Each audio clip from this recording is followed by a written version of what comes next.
All right, we go to our next story.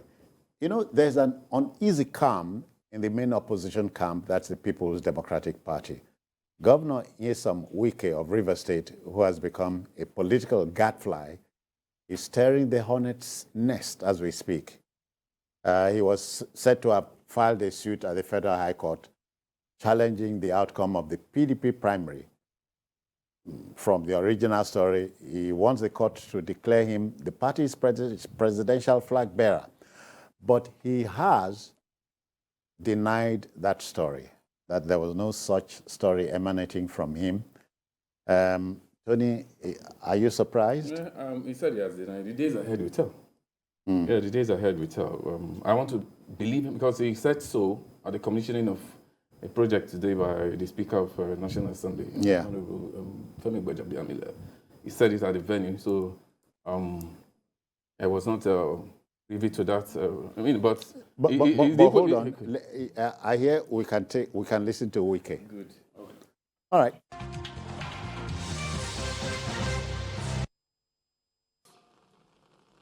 People have called me throughout this morning, all kinds of things, that I went to court against Atiku Abubakar. I want to say categorically, if I had reason to go to court, I would go to court. But I didn't go to court. I just have to say it for Nigerians to know I have kept quiet. I'm busy delivering dividends of democracy.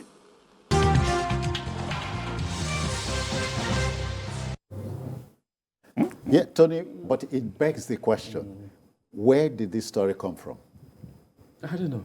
That he because I think there's a case in court. If you read the story, he may be denying that he's participating. He has a hand in it. Yeah. Yes, but there's a case in court about this because I've read it in several. And you tend to believe it. I've seen this story. He may not want to. He said he doesn't have a hand in it. But the question is there a case like that in court? Yes. You know, and Nigerian politicians. Oh, yeah. You know, trust them at your own period. Trust them at your own period. You can see what's going on. A cynic said, the only time a politician tells the truth is when he calls the other politician a liar. Oh, yes. In all this, the journalist is always the fall guy. Oh, yeah. I mean, almost all newspapers in the country today, both online and offline, reported this case. So, is it that they were given a dot story? There must be story there. There must be something like that. Because journalists don't write stories about courts without getting the court... A court list. Exactly. So, for him to come out and deny that he didn't sue Atiku or PDP is, for me, a case of giving a dog a bad name in order to hang it, as they say. Yinka, I'm sure you must have heard this too. Yeah. He is the arrowhead of those who want the chairman of the party out. Exactly.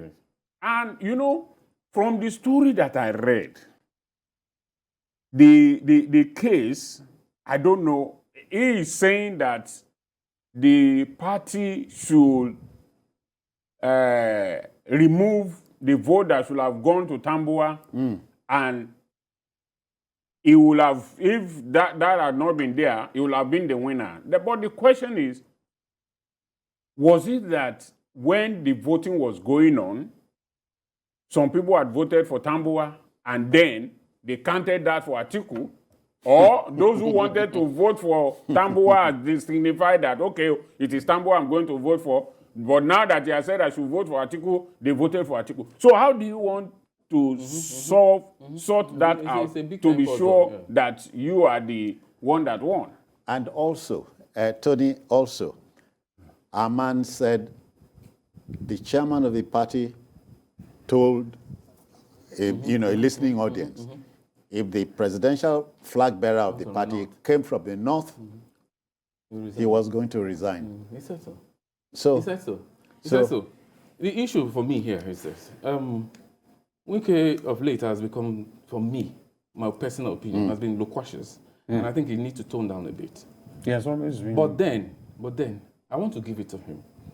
Because when PDP was going through turbulence, yeah. he stood for PDP. While those people who are today holding the flag of the party were somewhere else. In and I remember out. when Modu Sheriff almost tore the party into shred. He stood, it was only him that stood. And I mean, a lot of them were there, but it was only Wike that was there. He fought many fights for PDP. So when Atiku was coming, and then the PDP threw their zoning arrangement into the bin, I saw this coming. I know it's going to come this way. Because first and foremost, the party, the ticket is not for you. It's not anytime you want it, you get it. And it shows some arrogance, that's Atiku, when he was coming for the ticket. Yeah. And that's why this whole thing started. I remember a lot of them started buying presidential nomination forms to scuttle his ambition. Because he did not assuage their feelings. You can't just go and think you own it. No, it's not done. So that's where this whole thing started. And then when he comes, there are some people we need to meet and pacify. Thank you for holding forth the party while I was away. This happened, I understand, but I'm here now. He wasn't there for them when the party was going through difficult times. And so when he came around now, do the right thing. I don't feel so arrogant about it. That's what I'm saying. And then we know Wike too, he has it. So you can see two of them because they have similar characters. So that's why I said I'm not going to go this one. Okay, so let's see how it goes. At the end of the day, the party that will suffer. And I don't see a party that PDP ESCO is not, they are not firm enough. Because we know what's going You on. know what? To make the matters worse, Wike, in a sober moment, I believe, will sit down. When he's sober. Yes, we sit down and regret that he did what he did to Atiku. no, the former chairman is And for Secondus. Oh, Secondus. Secondus Uche, yeah. Because Secondus will be laughing right now. it was Wike that brought Secondus. And he removed them. It was Wike that removed him, thinking that, okay, if Secondus were to still be the chairman of the party, Atiku the will presidential candidate may not come from the south. That's it. So let's kick him out. Let's bring a northerner, or whether it's not It central backfired. or whatever it is, let's bring a northerner to be the chairman. And in all honesty, that is usually the way the party has been running. The parties have been running in Nigeria. Yeah. When the chairman of the party is from one region, the presidential candidate comes from another. But in this case now, nobody ever thought that the presidential candidate of the PDP will come from the north. But somehow they did some arumaje and whatever. What is Arumoja? Well, some Okay, magic. Okay. What fella we call government magic. When I ask these things, it's for the benefit of Tony. So they did some government magic and it went to the north. I mean, it goes without saying that even the chairman is now saying that he will only resign if Atiku wins. Which was against what he said Well, earlier. I mean, It was public knowledge. the chairman of PDP is a respected former university teacher, and I think he knows what we are talking But about. again, Tony, the PDP Your what should chairman, be your bond. the PDP chairman is a Marxist. So I would have Then. expected. Oh, has it changed? Of course. The indicators are there. No? A Marxist in PDP. Oh yeah. Oh, okay. But he is a non-Marxist. Don't forget, the PDP chairman of today was sacked as Senate president. Years ago. So you get the impression that politics in Nigeria does not like a man who has his mind. You know, you must not be your own man. Because truly, If you have your Surely. okay. he's supposed to. I was expecting him to be a man of principle. Because we know he's not a controversial politician. You know, we know them that are everywhere. He's not one. So when it came up, we thought maybe something new will come to PDP. And then this. And then there are some governors in PDP, they've been meeting. I said, Chairman, please, can you resign?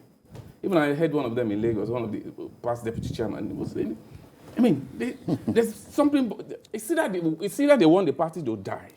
I think they want the party to finally die this time, because the people who are making this request are people you cannot toy with. Tony, And there must be room for negotiation most times. Can you reconcile the flirtation, or so it seems, of Governor Wike these few days with I understand. politicians of the... He's sending a message to them.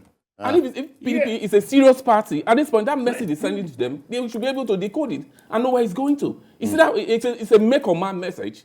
It's like we set this party correctly, or we destroy it. I mean, you can't joke with Yinka, but the country cannot do with a comatose opposition. We need an opposition that will keep the ruling party on its toes. Well, that's what it is. The only time Nigeria really had a vibrant opposition was when APC was in opposition. Okay. Now the opposition has gone to sleep to the joy of APC, I suppose. The tail is wagging the dog. You know, the next thing I would have expected now is that what is the PDP going to do to pacify this man? In all this, APC and Labour Party will be grinning and happy. Of course. That politics. This thing should continue. In fact, to them now, it's like February next That's why year. they have nothing It's with like him. February next year should come now, at this point now, so that the election can hold and it can be a walkover. Because the way Wike is going, I don't see. Did you see him dance on TV yesterday? As we do it, they paint them and all those songs he was singing. Only on the Yoruba. You know, now the man has shown them that look, the man now is like a leper. That proverb, a leper may not be able to milk the cow, but you can pour away the milk. And that is exactly what is happening now. If he's telling them that, you say, okay, it's only one vote, I can't influence the vote. But they all know it is not so. A governor can influence. Remember also, there's this talk about Wike reminding Atiku, or people who want to hear, that Atiku said he was going to run for one term. Yeah. Factor that into the whole mix. They always say that before they get there. Nobody will, not in Nigeria. Nobody will vote. You remember the former president, late President Reagan of America said, politics is the second oldest occupation on earth, but it has semblance to the oldest. It behaves like the oldest. That is politics. That is the nature of politics. But don't tell me politics is not a straightforward thing. It's not. But you know it's not. It can never be a straight. Everywhere on the planet? It means you can predict it. It's unpredictable. It's like a game of chess. You know, it's like a game of chess. And it's your ability to take steps. All right. Sorry, we have an Ola reaching us from Abuja. Ola, good evening to you. Good evening, citizen, and your colleague in the studio, sir. We greet you. Yeah. Yes, thank you very much. I think we are giving Wike a larger-than-life posture. Oh, really? Hello? Okay. Yes. You know, PDP, as far as I'm concerned, is bigger than Wike. You know, everything that is happening now is simply because he didn't get the ticket. I mean, he didn't get the PDP ticket. But I can tell you that, look, we shouldn't overflow this. I'm very, very confident that with or without Wike, Atiku will win the next election. That's my belief. Yeah. Okay. Thank you, Ola. It's not about making Wike look larger than there are some mistakes that were made. I mean, if you believe in everybody, I mean, on this table, that all of us have equal opportunity. You listen to everybody. Yeah. Carry everybody along. This issue here, I think the PDP chairman contributed because after the convention, he went to Tamboa.